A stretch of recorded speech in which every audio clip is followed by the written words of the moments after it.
Okay naman ako. Pan po sa kanilang 3 taong gulang na anak at pinahampas nga po kayo, no? Ng MacBook. Laptop. Yaman naman ni tatay. Bakit siya may MacBook? Ayan, sinuntok. Sinupunutan.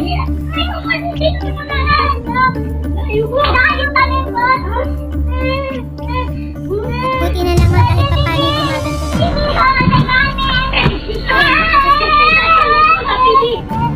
una-una pa sa lahat, Ma'am Yusel, sa magandang hapon at maraming salamat po sa pagtitiwala sa Wanted sa radyo at sa opisina po ni Senator Idol Rafi. Ma'am, ito pong inyong asawa, nakita naman natin sa video, no? Talagang napaka-brutal nung ginawa sa inyo. Kulang na lang, iganon yung ulo niyo sa pader. Meron po talagang case po nandito po. Oo, parang may portion doon na napunta pa kayo sa cabinet, hinampas kayo ng, sabi nga ni Shari, ng MacBook, diba? Hinampas kayo ng laptop, pinagsasabunutan kayo, etc. Ano po ba ang dahilan nun, ma'am? Saan po nagsimula itong away ninyo? Ganito po kasi, September pa lang po is nalaman ko pong nambababae po siya. Okay. Apo. Nung nalaman ko po, so pabalik-balik po kami. Ganun po yung case namin. And then po, nung October po kasi nung 1 month po talaga kami, palagi kaming ganun. Nag-aaway-away lang. Tapos nagkakasakitan. Ganun po talaga. And then po, nung October 19 po is, yun nga po, nakialam po yung nanay niya. May away po kami na hindi ko po talaga siya kinikubuan po. Tapos lapit po siya ng lapit sa akin. And then po noon, yun na nga, tumawag yung nanay niya, mga siguro bandang 12 or 1, but siguro yun, mga ganyan po. Tumawag ng umusta. And then, yung sabi nung nanay niya sa akin na, nagsumbong yung asawa ko. Sabi niya, ganun nga po, hindi nga daw po kami okay, nandito na naman siya, ganun na naman siya. Inaaway ko na naman daw po. Sabi ng nanay niya, wala na yung problema sa'yo. Sabi niya, wala na yung problema sa anak ko. Nasa kayo na ang problema. Sabi niya, paulit-ulit ka kasi. Gumanon po siya. And then nagkasagutan po kami ng nanay niya hanggang po nasabihan niya ako ng tiriring daw po ako. Tiriring? Opo, yes po. Sabihin may sayad daw po. Kasi daw po pala, paulit-ulit daw po. May sayad daw po ako. Sabi niya. And then yun po, nagkasagutan kami hanggang sa nakisali na po yung kasi through video call nga lang po kasi nasa Kuwait nga po yung nanay niya. Tapos po, yung nakisali na po yung mga auntie niya, ganun. Kasi nga daw po, toxic na daw po ako, palayasin na. Maraming mga kamag-anak na nakipagsawsawan na. Tatlo po yung nandun sa cellphone, na gano'n. Mga kapatid niya, ang nanay niya. Sabi na nga, atakin sa'yo, ganyan, umalis ka na, toxic ka. Wag mo na yan, anuhin, Van. Sabi ng auntie niya, wag mo nang pigilan. Hayaan mo na siya sa anong gusto niya. Kasi yan talaga ang gusto niya. Gumanon po yung auntie. Sabi niya, maghanap ka na lang ng ibang babae. Tapos sabi din ng nanay niya, nabibigyan daw niya po ng ibang babae yung anak niya. So, kasi nga, toxic nga daw po ko, palayasin lang daw talaga ako. So, sinagot ko din po siya. Toxic na kung toxic, palisin niyo na lang ako talaga dito. Alis naman talaga ako, hindi niyo naman ako kayang pagtabuyan. Gumanon po ako. Tapos sabi po ng nanay niya, sige, ganyan. Sabi ko, konsentidora ka kasing nanay. Gumanon po talaga ako. Inamin ko naman po. Nagbitawan po kami ng masakit na salita. Tapos po, hanggang sa, sinabihan ko din po yung nanay niya kasi nagsabi yung auntie niya na, ikaw Yusel, umalis ka na kasi nga ganun ka, ganyan. Na high blood sa'yo yung nanay ng asawa mo, ganyan. Sabi ko, di ma-high blood din siya. O ganun. Kasi sinabihan niya po ako, hanapan niya daw ng ibang babae na asawa ko. So, paano nahantong, ma'am, sa ganong awayan ninyo nung October? October 23 po yan. Kasi po, umalis po talaga ako nung October 19. Pumunta po ako sa Pasunangka, nag-file po ako ng psychological abuse. Pero po, kasi Friday yun eh. So walang Saturday, Sunday, so Monday pa daw po ulit. Monday ba yun? Parang ganyan po. Tapos po, etong anak ko po, umalis po talaga ako doon. Umalis po ako sa bahay, tapos yung pagkabalik ko nung 21, bumalik lang po talaga ako ulit kasi yung anak ko nga, nagvo-voice call siya sa akin. Sabi niya, Mama, sorry. Kasi sa ginawa ni Papa, siya po yung nagsusorry. Siya po yung nagsusorry para sa tatay niya na ganun nga po. may record din po ako nun. So, napaisip po ako na kasi nga, may scout yung anak ko, may girl scout. So, umuwi po ako. Pero Tapos po, pagsalubong nyo, ganun na ginawa sa inyo ng asawa nyo? hindi pa po. 21 pa po yun. Oh. Pero nagkaanuhan po kami, nagkasagutan po kami nun. Kasi bakit daw ako bumalik ganyan, parang wala lang daw. Hindi ko din po, as in nagsasagutan din po talaga kami nun. So, ang pinagmulan nito ay yung pakikipag-usap nyo sa magulang niya, sa nanay niya. Opo. Nung bumalik po ako, hindi pa po ako nagsusorry sa kanya. Okay. So, yun yung naghantong doon sa October 21 na nangyari na bugbugan. 23 po, ng gabi. Sige, makausap din natin si Sir Dudley. Yung inyo pong asawa o kinakasama? Asawa ko po. Asawa nyo. Sir Dudley, magandang hapon po. Sir, nakita nyo naman po yung video kanina, no, na ginawa ninyo sa inyong may bahay na si Ma'am Yosel. Opo. Sir, bakit nyo ginawa yun sa inyong asawa? Ma'am, ganito po kasi yung away namin, ma'am, yung sa start. Sinagot niya po kasi yung nanay ko. Before po yun, video na sinin, October 19 po, umalis po yan siya sa bahay kasi nag-away kami. Totoo yun. Hindi ko naman siya pinali. Sabi ko, wag, okay lang yan mag-ano si Paano mama. mag-away? Ganito, anong sinasabi. Kasi sinagot niya kasi mama ko. Yung time na yun, sabi ng mama ko, musta na kayo, Yosel? Sabi ko, hindi pa okay, ma, dahil nga sa kasalanan na ginawa ko, hindi niya matanggap-tanggap. So, sabi ko, sabi ng nanay ko, Yosel, forgive and forget, kawawa yung mga bata niyo, apektado sa away. Yung time na yun, sinigawan niya yung nanay ko, sabi niya, kunin mo yung anak mo yan, isabig mo sa panty mo. Yun ang sinagot niya. Bastos ang pagkasagot niya sa nanay ko. Nagkuhan din yung nanay ko kasi may po yun sa heart. Okay. Nasa abroad po yun. And then yun, sila, bangayan na po sila. Sabi ko sa kanya, tama na ma. Sabi ko, sabi niya, alis na. Tapos pinalaya siya ni mama, alis ka sa bahay. Wala kang respeto, ganyan. Lahat ng mga gusto mo, binigay sa'yo. Lahat ng mga trust, binigay sa'yo. Okay. So, Sabi Sir niya, Dudley, opo. from the time na nag-away sila, bumalik si Ma'am, I understand ng Ma'am, correct. subsequent... Yes po. Correction ko lang din po. Mm. Paano po di ako alis sa poder po nila? And pumunta po yung lola niya, pumunta din po ang mga auntie niya na taga Divisoria po. Pumunta po at sinulong ako doon na sabihan na, Mali po ang sinabi niya, ma'am. Mali po ang sinabi Sige, niya, ma'am. mag-usap kayo, Ma'am. Total, nandito na Mali kayo. po ang sinabi niya, ma'am. No, hindi mali ang sinabi Mali po, ko. mali po, Wag ma'am. mong i-reason ang Pumunta po doon ang lola ko kasi nga, natatakot yung nanay ko na baka gisingin niya po yung mga titulo doon kasi kinusin niya na po nung first yung mga business permit namin sa negosyo. Okay, Yes. Sir Dudley, mapunta na tayo dun sa araw na binugbog ninyo yung inyong asawa. Bakit po kayo nang bugbog ng asawa ninyo, sir? Ma'am, may video din po ako. Hindi ko po siya binugbog. Kinukuha ko yung laptop. Yung rason po kasi, Sir, Magpapakopy sorry, si Mama, Sir Dudley. Sorry ha, hindi ko makita na dahilan para mambugbog, manapak, mangsalpa sa cabinet, sa kung saan man. ma'am, ng yung babae? cabinet ko, ma'am, doon ko po inilagay yung laptop ay yung MacBook na gusto niyang kunin. Sir, meron po kayo dito, nakuha nyo na yung MacBook. In fact, balak nyo pang ihampas sa kanya. Kitang-kita po doon sa video. Kung ang intention mo lang talaga ay kunin yung MacBook doon sa asawa mo, bakit mo pa ihahampas sa kanya? Hindi kasi siya nakikinig sa akin. Ma'am, sabi So ko, pag hindi nakikinig sa'yo, Sir Dudley, hampasin mo ng MacBook? Hampasin mo ng hindi ko laptop? naman inampas siya, ma'am. Inaction ko lang siya. Sabi ko, Ayan, no? Hindi mo inampas na kitang-kita, oh. Ayan, no? may Ma'am, may video po Sir, po ako Sir dito. ma'am, Dudley, sa ma'am. ang sinabi mo, gusto mong kunin yung laptop. Ayan, no? Hawak mo na eh. Oh, ano pang kukunin mo? Ang sinabi mo, ang explanation mo, kaya mo ginawa yun sa asawa mo? Kasi gusto mo kunin yung laptop. Nandoon niyo. Kitang-kita, nakababa na nga eh. In fact, ikaw pang nagbaba. Nga, ma'am, kunin ko muna yung laptop. Sa kanya naman po yan, binili ko po yan ng cash para Wala sa kanya. namang problema dun, sir. Nakita naman namin, kinuha mo talaga Yun yung nga. laptop. Yun nga, ma'am. Oh. May Pagkakuha video mo pa nga po yan, lang, bakit mo pa binalikan yung misis mo at pinagsasabunutan mo at pinagsusuntok mo pa? Kasi nga po, ma'am, napuno na ako. Sabi ko sa maninimik ka, kausapin mo si mama, ibaba mo ang price mo. Yun ang sabi ko sa kanya. Sir, ma'am. hindi mo ba naisip, Sir Dudley, yung mga anak mo?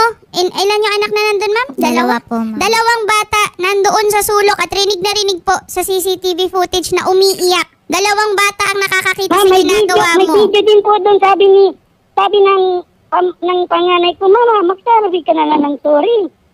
Sir, Yun ang sabi. kahit siguro sinong babae, ang gawin mo ng ganun, hindi ako magsosorry sa'yo. Hindi Kahit naman anong sa akin, sabihin ma'am, mo. Sa mother ko naman, ma'am, kasi Regardless, niya. Sir Dudley, regardless, sila po, aminado na si Ma'am Yosel, nakapagbitaw po siya ng masasakit na salita sa nanay mo. Siguro ganun din yung nangyari sa kanila.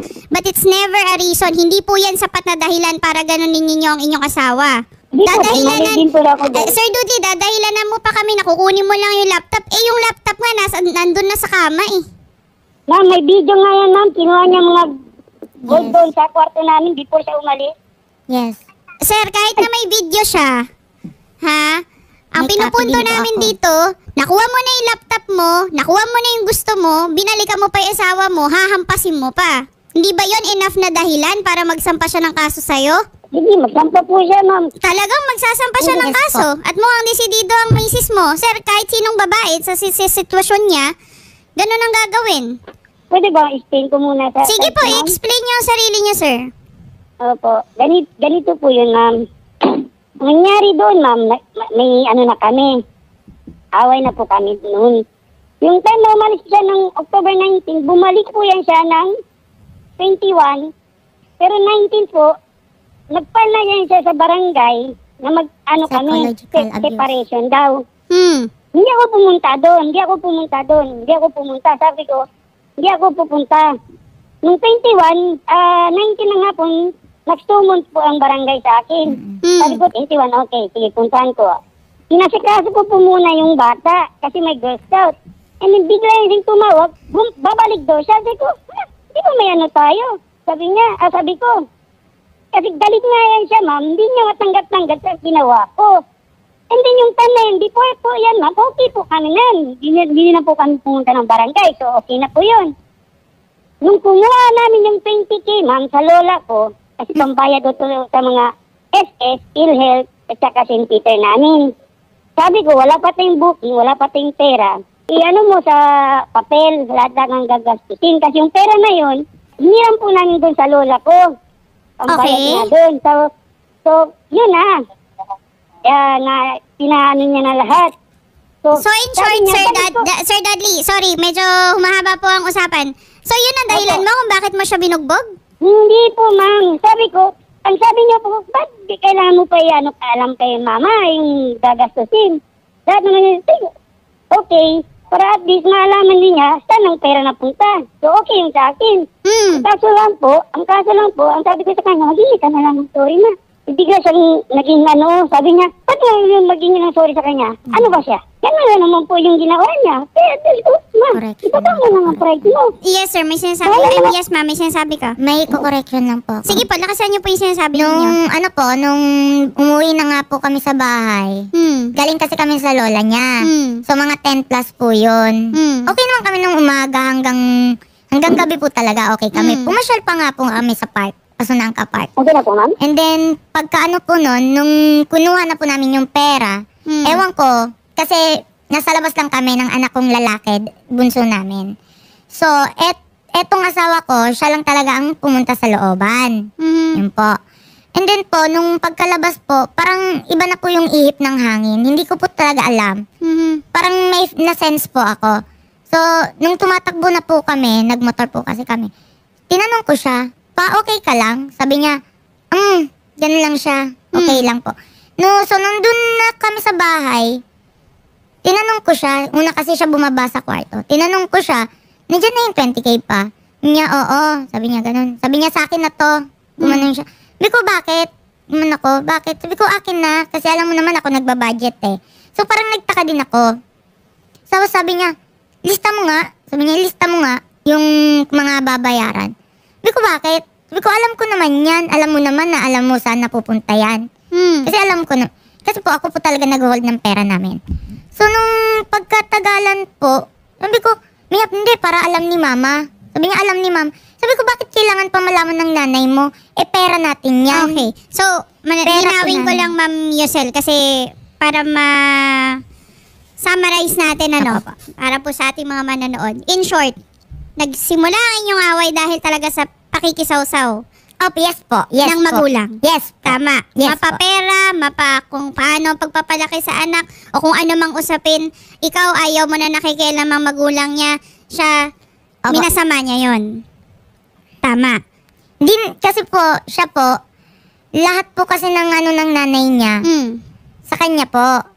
So, anong utos ng nanay niya, ganun po. Susundin niya. Opo, ganun po. Okay. So, ewan ko lang po kung ano pong sinabi ng lola niya, nung time na yun, kasi parang nag-iba po talaga ihip ng hangin nung Pagbalik mo. Opo, yung pagbalik po talaga. Kaya niya. nag-trigger So, doon sa away niyo. Opo. Kaya po, tinanong ko siya, alam naman niya. Meron din po yung senaryo na, sinabi niya, dapat alam ng nanay ko saan napupunta ng pera. Sabi ko, hindi na kailangan kasi nga, asawa mo ko. Sabi ko gano'n. Okay. Asawa mo ko. So, ikaw, Ma'am Yosel, desidido ka maghain ng reklamo? Yes po. Okay. Sige. Kasi kung ganun, dumiretso na tayo sa ating kapulisan.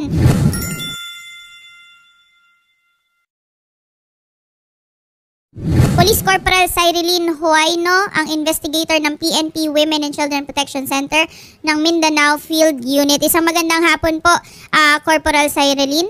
Good afternoon po, ma'am. At Yes. sa lahat viewers at listeners po ng Wanted sa Radyo. Yes, isang magandang hapon, ma'am, at maraming salamat po sa pagpapaunlak sa aming tanggapan. Si Attorney Pao po ito ng ACT-CIS Party List.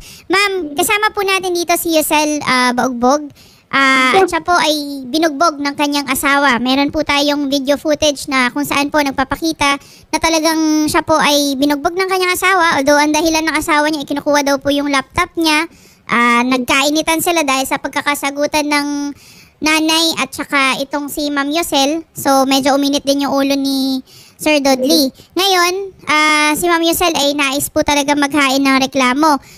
Maaari po siyang magreklamo ng violation po ng ating VAUSI, physical abuse at karagdagan po ay psychological violence po laban po kay Sir Dudley. Ano po ang maaaring gawin ni Ma'am Yosel para po masimulan ang kasong kanyang ihahain? Yes po, attorney. Nakausap ko na rin po si Ma'am Yosel regarding po sa niya. And yes po, willing siya mag-file ng case against sa asawa niya. Ang gawin niya na lang po is personal na pumunta dito sa office. Okay. Pag-review at makunan po siya ng affidavit para maipahit po natin yung case. Ayun. And based sa video po na nag-viral po, pwede po tayo mag-file ng RA 9262. Or kung based sa affidavit ng mga bata, ma'am, in case na mawaran po yung 2610 or child abuse. Yes. And i-record din po natin siya sa DSWD Zamboanga para sa assessment and evaluation po nila na mag-iina. Yes, tama po yan. At Corporal Cyrillyn, maaari nyo rin po ba silang tulungan na makapaghain po ng temporary protection order or tinatawag po BPO, Barangay Protection Order po, ayon po sa ating RA 9262?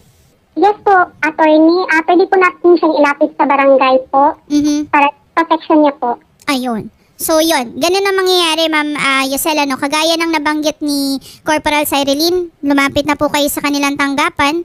Pero this time, ngayon po maghahain na kayo ng reklamo, kukunin na po nila ang inyong statement at gagawa na po kayo ng affidavit para po makapaghain na po formal ng reklamo po laban sa inyong asawa. Hindi lamang po doon sa pambubugbog na kanya pong ginawa, nakitang-kita at malinaw naman po doon sa video na yon, kundi pati na rin po yung doon sa kanyang pangangaliwa. Yes Tama po ba ang ma'am. aking pagkakaintindi Yes na po, meron po siyang kinakasamang iba or babae? Wala po siyang kinakasama pero nakikipag-intercourse po siya sa iba-ibang babae po. Okay. At Kasama may na rin yun. din po ako, may chat din po ako na nakita na umamin po siya na nakikipag po talaga siya sa mga babae. So may... Okay. Nandito po. Okay. At saka po umamin din po siya sa tatay ko. Na Ang ganun. sinabi po ng tatay ko nung September nga po, sabi niya, "Nak, hindi ako makikialam sa inyo sa problema nyo. Ayusin nyo."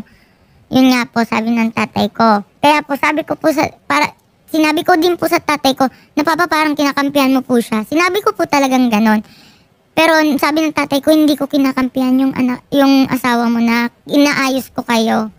Yun nga po. Kaso, yun nga po nalaman po ng tatay ko nung 23 po, bali 24 na po siya ng madaling araw, nakita niya po yung video.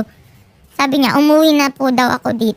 So, umuwi po talaga ako. Yung sinasabi niya pong, kinuha ko pong 20K, is pera po namin yun. Pera po namin yun na siningil ko po sa nanay niya. Wala pong, pera namin yun, mag-asawa. Hindi po talaga yung pera ng nanay niya. At kahit kanino pa pong pera yon, Ma'am Yusel, hindi po dapat nagiging dahilan yon ng kahit anong violence. Kahit Yes sa po. inyo, sa anak nyo, kamag-anak mo, or kahit kanino. Hindi po sapat na dahilan yon. At yun po ang nais natin na ipaliwanag, hindi lamang sa inyo, kundi sa lahat ng ating mga manonood, na hindi magiging dahilan yung pera, yung pakikipag-away sa magulang. Hindi po yan sapat na dahilan para mang-api at mambugbog ng inyong mga asawa. Kahit po lalaki o babae, kahit sino man po yung may sala, hindi po yan sapat na dahilan. Okay? At wag po kayo mag-alala, ma'am, kakampi niyo ang batas sa lagay na ito dahil pinoproteksyonan po talaga ng ating RA 9262 yung mga babae po sa ganito pong sitwasyon. Sir Dudley, Po, ma'am. sir, Nag-drive nanay, po ako, ma'am. May booking po ako, ma'am. sir, Mahirap po ako mag-amin sa inyo, ma'am. Kasi nag-drive po ako. Sir Dudley, nais lang Opo, namin na opo. maintindihan mo yung bigat ng ginawa mo kay Ma'am Yosel. Okay? Wala ka man lang bang kahit sorry na nagawa mo yon? Ma'am, Hindi ka man lang ba Hindi ko nga po siya makontak, ma'am, yung number. Sir, ito Ma'am. na. Pagkakataon mo na to, sir. Pagkakataon mo na to, Sir Dudley. Mag-sorry ka na sa misis mo. Ma'am, ayun sa akin lang po kasi, ma'am, gusto ko umuwi po siya dito, ma'am. Ayoko na po, Kaya nga ma'am, po- kasi mamamatay po ako doon. Meron po ako ditong, ma'am, meron din po ako ditong, screenshot po, ma'am, na, Sige, ma'am. Ganito po. Lahat po ng screenshots na meron kayo, iusin natin yan para ma-file po sa tama pong proseso. At kagaya po ng nabanggit ni Corporal Cyrelyn kanina, tutulungan na nila kayo maghain ng reklamo. Mukha pong wala po talagang remorse kahit Ma'am. kaunti si Mr. Dudley. Ma'am, Oh. gusto ko po kasi umuwi. po Sir, siya, ma'am. Dito Sir po kami Dudley, mag-settle, binugbog mo ma'am. na yung asawa mo eh. Tingin mo ba may matinong taong uuwi pa sa'yo? Pwede ko kausapin siya, ma'am. meron din po, ma'am, na sinabi niya po, may chat po yung girlfriend ng pinsa niya na sinabi niya po, ang sarap daw po akong batukan. And then nag-reply to si Van, hindi batukan, kundi patayin. Sige ma'am, huwag mo nang anuhin yan, problemahin yan lahat ng screenshots mo, i-ano natin. Sir Dudley, binibigyan ka na nga ng pagkakataon eh. Sinasabi ko na sa'yo kanina, sir. Kausapin mo yung Ayaw niya misis kausapin. mo. Di niya nga, ma'am, pinakausap Sir, ako, ma'am. nandito Hello. na nga o naririnig ka ngayon, no? Hello. Hello, ma. Kausapin niya, ma'am. Wag mo akong mama. Tawagin mo ako sa pangalan ko. Kasi, hindi mo nga ako asawa, di ba? Sinabi mo sa mama mo. Pati sinabi mo rin si Angie Tigmo pala. Di ba? Kachat mo siya. Akala mo maiisahan mo ko. Alam ko lahat ng pinagchat nyo. Nabasa ko. Wag mo akong pinaglolokoban. Binabaliktad mo ko sa lahat. Ma. Di ba? Sabi mo, nagpa-cyber-libel ka. Ito.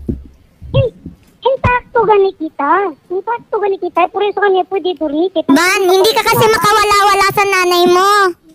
Hindi ka makawala-wala sa nanay mo. Anong sabi ko sa'yo nung una? Ibenta lahat natin ang gold. Yung pera na 100k, yung 100k, pwede natin yun simulan sa bahay natin na bumukod. Ayaw mo kasi hindi mo ako kayang panagutan.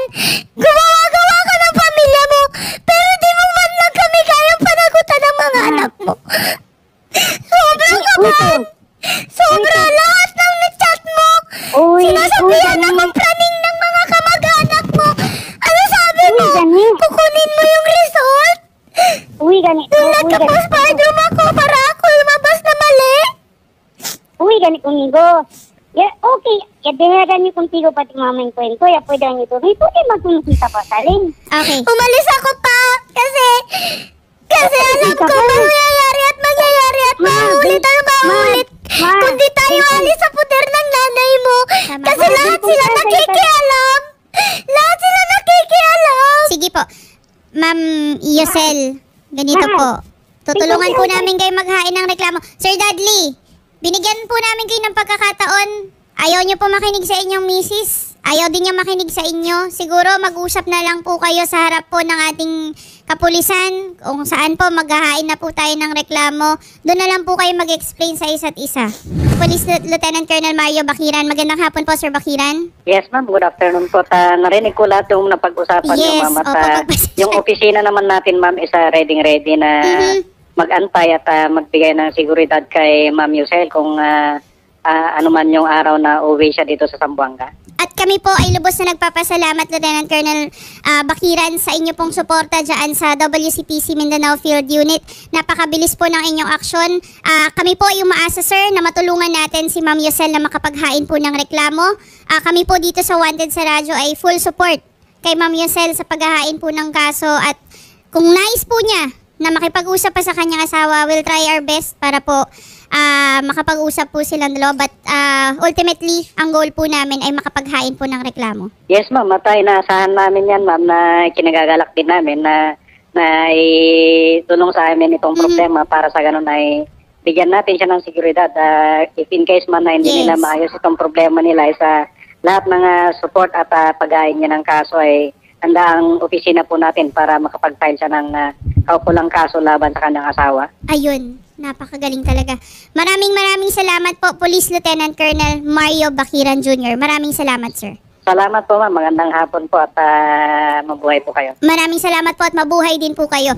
Police Corporal Cyrillin Huayno, maraming salamat din po. Siya po ang investigator ng PNP Women and Children Protection Center Mindanao Field Unit. Ma'am, ganito po, kagaya po na nabanggit ko kanina, tutulungan po namin kayo maghain ng reklamo. Yung mister nyo po, nais po niya na mag-usap pa kayo. Ngayon, usapin namin kayo off-air. Baka kung nais niyo pa makipag-usap sa kanya, we'll give him a chance. Pero kung nais niyo po talagang ituloy yung kaso, ma'am, nandito po kami, back up kami, ma'am. Tuloy natin kung ano yung nais niyong gawin, okay? Sige po. Sige po. Maraming salamat, ma'am, niya sa inyo pong oras ngayong hapon at sa pagtitiwala sa amin. Thank you. Salamat po.